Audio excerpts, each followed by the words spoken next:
শনিবাৰে অৰুণাচলী একাংশ দুৰ্বৃত্তই অসমৰ ভূমিত প্ৰৱেশ কৰি শ প্ৰকাণ্ড গছ কাটি পেলোৱা আৰু অসমৰ কৃষকৰ প্ৰায় ৩০ বিঘা খেতিপথাৰ নষ্ট কৰাক লৈ তীব্ৰ প্ৰতিক্ৰিয়া প্ৰকাশ কৰিছে বিধায়ক ভুৱন পেগুৱে। অৰুণাচল প্ৰদেশ আৰু অসম চৰকাৰৰ লগতে দুয়োখন ৰাজ্যৰ প্ৰশাসনে ৰাজ্য দুখনৰ সীমাক লৈ ইতিমধ্যে কটকটীয়া চুক্তিৰে সীমা নিৰ্ধাৰণ কৰা হৈছে। কিন্তু দুৰ্ভাগ্যজনকভাৱে শনিবাৰে অসমৰ সোণাইৰ চিৰাখোৱা গাঁৱত ভূমিত অৰুণাচলী দুৰ্বৃত্তই অসমৰ মাটি দখল কৰিম বুলি ভাবি যি দুষ্কাৰ্য সংঘটিত কৰিছে সেয়া কেতিয়াও মানি ল'ব নোৱাৰে বুলি বিধায়ক ভুৱন পেগুৱে উল্লেখ কৰি কয়, অতি শীঘ্ৰে এই দুষ্কৃতিকাৰীসকলৰ ওপৰত বিহিত ব্যৱস্থা গ্ৰহণ কৰা হ'ব বুলি সংবাদ মাধ্যমৰ আগত প্ৰকাশ কৰে। উল্লেখযোগ্য যে শনিবাৰে অৰুণাচল প্ৰদেশৰ সীমাৰ পৰা প্ৰায় ২০০ মিটাৰৰ ভিতৰত অসমৰ ভূমিত প্ৰৱেশ কৰি দুয়োখন ৰাজ্যৰ এই সীমা নিৰ্ধাৰণক বুঢ়া আঙুলি দেখুৱাই অৰুণাচলৰ একাংশ দুৰ্বৃত্ত দলে শ প্ৰকাণ্ড গছ কাটি পেলোৱাৰ লগতে বিঘাই বিঘাই অসমৰ কৃষকৰ খেতিপথাৰ নষ্ট কৰে। এই খবৰটো লগে প্ৰশাসনক আগবঢ়াইছোঁ আৰু মই লগে আমাৰ প্ৰশাসনৰ অৰুণাচল প্ৰশাসনৰ যোগাযোগ কৰি বিষয়টো মীমাংসা কৰাৰ কাৰণে আগবাঢ়ি যাম।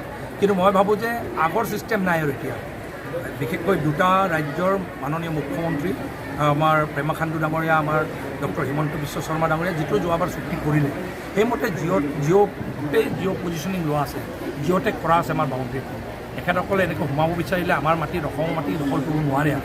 এতিয়া কিন্তু উপদ্ৰৱ যিটো চলাইছে মই ভাবোঁ যে তাক আইনগতভাৱে আমি ব্যৱস্থা আগুৱাই যাম। কিন্তু এতিয়া আৰু অৰুণাচল কোনো দুৰ্বৃত্ত অসমৰ মাটি আকৌ দখল কৰি আকৌ কিবা এটা বাউণ্ডেৰীটো ইফাল সিফাল কৰিব পৰা যিহেতু ব্যৱস্থা নাই, ডিজিটেলি চব হৈ গৈছে।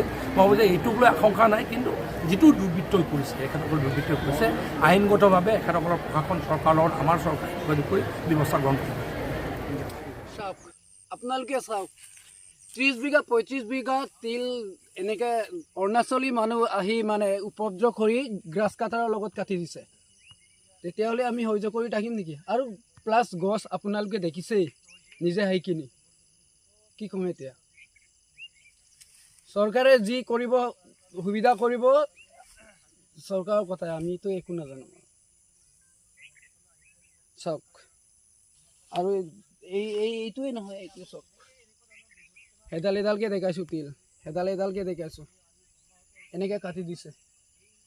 মানুহকেইটা আহিছে ইয়াত কাটিবলৈ আহোঁতে গ্ৰাছ কাটাৰ আনিছে আৰু প্লাছ সিহঁতৰ ২০০-৩০০জন মানুহ বন্দুক লৈ আহিছে আৰু আমি ইয়াত পৰিৱেশ কৰিবই নোৱাৰিলোঁ, সোমাবই নোৱাৰিলোঁ। আমাক খেদি পঠাইছেগৈ, মানে এজন আহিছিলে বাইটি, তাৰপিছত ইহঁতে ১৫-২০ মিনিটত কাটি পলায়ন কৰিলেগৈ।